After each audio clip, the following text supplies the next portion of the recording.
we've seen this production itself is a tour de force of design, making vivid use of the Met's main stage elevators. I'm joined now by the company's head of production, John Sellers. He'll explain how it all works. Hi, John. Hi, Susan. Audiences love it when they get to see a scene change, a vista or in full view.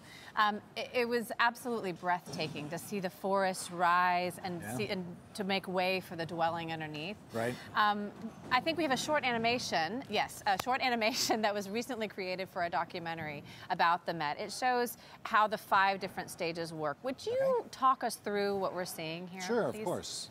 So we have stage wagons that are built into the stage. There's one on stage right. There's one on stage left. Then we also have a third wagon that's upstage, and in the animation we see these wagons moving back and forth with large pieces of scenery on them. And built into the stage floor, we also have elevators. And in the animation you see the elevators move up and down. That's what we use in order to make the scene change from the first scene in Norma to the second scene in Norma. We just raise the lifts because we have that her hut underneath the lifts. So that's essentially how the 5 stages work. Wow, it's magic every time. Sure, it is. Yeah. Is there any other opera house in the world that uses stage elevators in this way?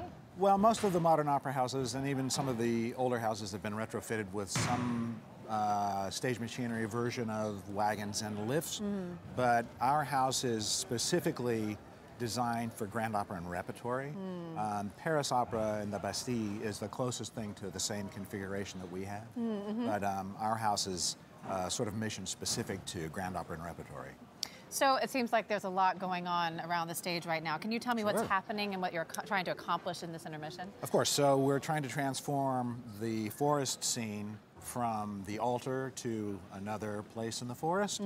And we ended the act with the Norma's hut and the lifts up.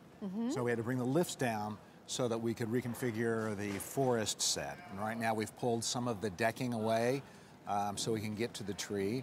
And what you're seeing now is the what we call the stela about to be put into place. And the stela is this giant rock that's has some carvings and stuff on it. It's got some, it's very ornate. Yeah, it's it ornate, and cool. It's got some ritualistic sort of imagery on it. So that's what we're doing now. So they'll be pushing that into place in a few minutes.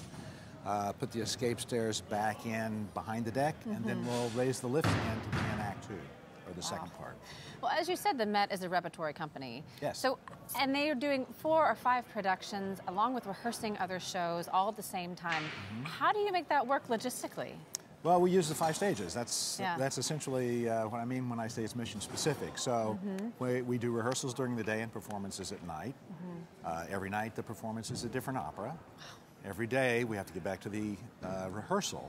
So we use the stages to help us organize the scenery from the evening's performance to the next day's rehearsal. So for example, we might have whatever is on rehearsing the next day on one wagon and whatever's performing that night on another wagon, and we use the wagons back and forth. Never a dull moment around here. That's very true. Well, thank you so much, John. You're welcome. I appreciate it. Anytime.